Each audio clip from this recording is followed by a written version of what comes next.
এই ডাইল কিন্তু মনে নাই আরে কপাল রে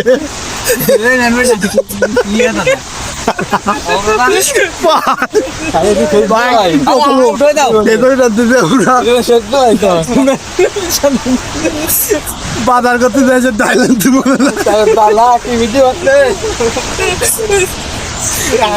সব এই তো দাঁড়িয়ে তোমাদের একজন সাতজন এই বলো কি ডাইলার দেখে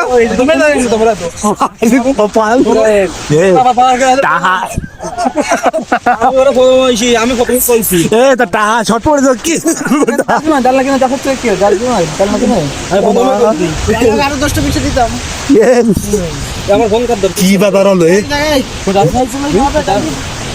ভাই খেতে রানবো আমরা বাজার করতে যাচ্ছি ডাইল উঠে গেছে বুঝলো এটা 10 মিনিট হয়ে গেল